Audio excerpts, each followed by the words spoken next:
has a number of parts, and the thing with executive orders, or for that matter, legislation, I can say you have to read the fine print, and you do, but you have to actually consider the hidden agendas. Like, I can read it, anyone can read it, it's a public document, but what's behind it and where are they going with it? And that's really where the urgency comes in.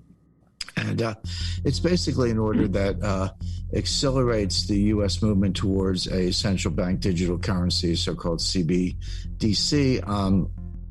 These are happening all over the world. Beijing already has one. They're past the prototype stage. They kind of rolled that out during the Winter Olympics last February. Believe it or not, the Bahamas has a digital currency. There are a few other countries that have already gone in that direction. Europe is the European Central Bank is very far along. The U.S. and the Federal Reserve, because they print the currency, they understood the importance of it. They were watching it, but they were kind of taking their time, like, hey, we're the biggest payment currency, biggest reserve currency in the world, which the dollar is, and we don't want to race into something if it's not thought out. And they were doing a kind of a joint venture R&D program with MIT. Okay, and they got some experts there, so that seems to make sense. But all of a sudden, they accelerated it, and they said, no, we got to move fast on this, and we got to catch up. And that's what 14067 was about. But so that's kind of what you could get from reading. But what's the hidden agenda? Well, the first of all, just a little bit of background on central bank digital currencies. It's still the dollar, so a digital dollar is still a dollar, a digital Chinese yuan is still a yuan, a digital euro is still a euro. So it's not a new currency, but it is a new payment channel, and it is a new form of the currency, if you want to think of it that way, even though it's still the dollar. And so it goes hand in hand with getting rid of cash. In other words, I'll spend, in a minute, we'll get into what the central bank digital currency, what the hidden agenda is behind that. But as I go through the list of really bad things that can happen, you say, well, okay, but I still got cash. I can go down to the bank and get a, whatever, $10,000 or $100,000 in cash. By the way, that's not easy to do. I say that. It's not. Legally you can. It's legal. It's not illegal. But try doing it. They'll tell you to come back, make an appointment. They don't have that much money. They got to ship it in. You better show up with like your birth certificate and 5 character witnesses, and then they'll report you. They'll report you to the Treasury. Actually, the Financial Crimes Enforcement Network knows the word crime. FinCEN for short, Northern Virginia, and you'll go in a file next to, Ayman al-Zawahiri. So it's not so easy to get your cash, but you can in theory, and that's the alternative. So they have to not only push the digital currency agenda, which we'll talk about in a minute, but they have to get rid of cash, because as long as you have cash, you can do an end run around this. So these two things are coming down the track pretty fast. Now, flipping back to the central bank digital currency, it's not a cryptocurrency. It's not on a blockchain. A blockchain is just a ledger. They've been around since the 80s, no big deal. But this ledger will be maintained by somebody, probably the Federal Reserve, but there could be a new government agency doing it. Well, it does two things. It does that, you're right, Kim, but it's kind of like a bank account. So we might quickly end up in a world where, I have an account at a bank, you guys have accounts at banks. Well, those banks are either members of the Federal Reserve System, or they're smaller banks that are correspondents of bigger banks that are members of the Federal Reserve System, like Bank of America or Wells Fargo. Heaven help you with Wells Fargo. But the point being, the banks kind of keep all the books. We might be in a world where you would have an account at the Fed. Kim and Robert and I and everyone listening would have an account at the Fed. We'd have it on our iPhone or our Samsung or whatever our mobile phone is. And if I send you money, the Fed takes it out of my account and sends it to your account. End of story. Kind of like a Venmo type of thing with, larger denominations, et cetera. That has implications in terms of disintermediating the banks. Like, if you can do that, which you can technically, who needs banks? But to your point, Kim, the selling point is, well, it's better, faster, cheaper, okay, which it is.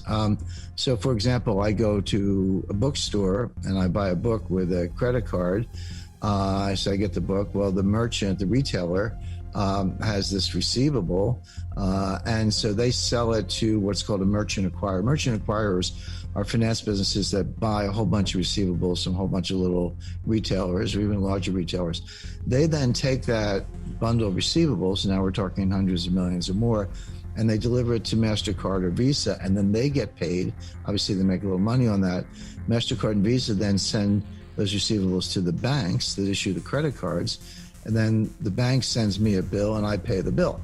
So think about that. I buy a book, but you get 5 financial intermediaries. You get me, the retailer, the merchant acquirer, MasterCard or Visa, and the issuing bank. And the total fees are, like 2.5%, 3%. So why do we need 5 financial intermediaries with, let's say, 3% fees to buy a book when you can just have an account at the Fed and everything whips through the Fed, fast and easy, and inexpensive? So, and that's all true. That is how it could work if you had this digital dollar. The problem is, but let's assume the banks continue to play a role, because the Fed's job, people talk about, it's the Fed's job, reduce unemployment, squash inflation, now they want a Green New Deal. The Fed's supposed to make sure that nobody lends money to ExxonMobil, even though we're out of oil. But those are like ancillary. The Fed's main job from the beginning, from 1913, really 1907 onward, is to prop up the banks. Like, that's why they're there. So I doubt they'll disintermediate the banks. But either way, you're going to have a faster, cheaper, better system for making payments. But what else? And this is the key, and this is why we're sounding the alarm a little bit on Executive Order 14067. So once it's digital, a couple things. First of all, they know your whereabouts. Now, they already know your whereabouts from your iPhone, unless you turn your iPhone off, and not just turn it off, but put it in what's called a Faraday sac, which is a special woven fabric of a metallic weave that blocks radiation. And by the way, do the same thing with your Easy Pass and a bunch of other stuff. But unless you do that, then they know where you are through your iPhone or your Samsung or whatever. So they already know your whereabouts. We have facial recognition software. People go, I'm going to wear a mask and sunglasses and pull my hat down. Okay. They have what's called gait recognition software, GAIT, meaning how you walk. Believe it or not, everybody walks slightly differently. Wow. And it's like a fingerprint. So even if you're wearing a mask, they see you walking down the street, they're like, that's Kim, or that's Robert, or Jim, or as the case may be. So they already know a lot, and they know your whereabouts. But now they're going to know what you're buying, right? Because every product has a SKU, stock keeping code, stock keeping unit code, with a QR scan, digital scan. They're going to know what you're buying. And this digital currency is programmable, meaning they can block certain purchases or not. So let's say you, donate money to Elise Stefanik. She's an up-and-coming Republican member of the Republican leadership in upstate district in New York, or heaven help you if you donate money to Donald Trump. Well, they'll know that, first of all, and you might find that your account's frozen. Or let's say they want to see right now, if you work and you're an employee, it's a technical term defined, and you get paid and you get a W-2 at the end of the year.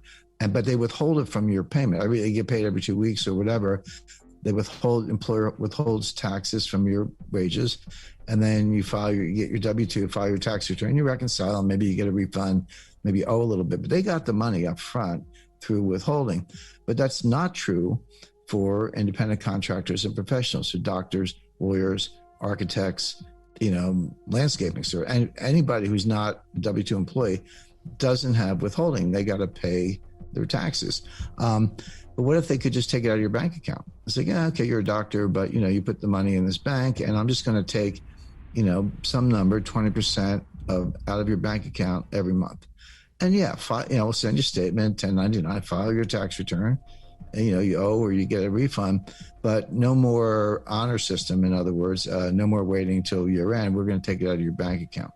Or what if, as a form of stimulus, even though it's not stimulus, but they'll call it that, they say you get money in your bank account. Okay, but we're going to put a countdown clock on your bank account. And if you don't spend 10% of it in the next 30 days, we're going to deduct, that much. So in other words, use it or lose it.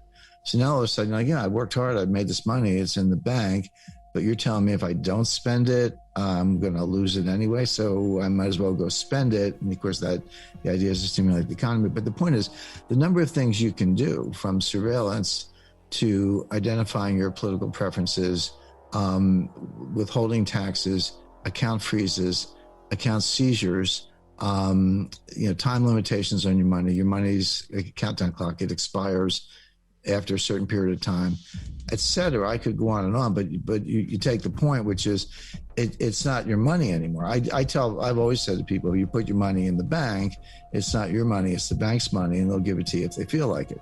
Well, this is that same idea on stilts. And this is like, and now the government's involved, and it's easier, everything easier, faster, cheaper about payments is also easier, faster, cheaper about surveillance, confiscation, account freezes, etc.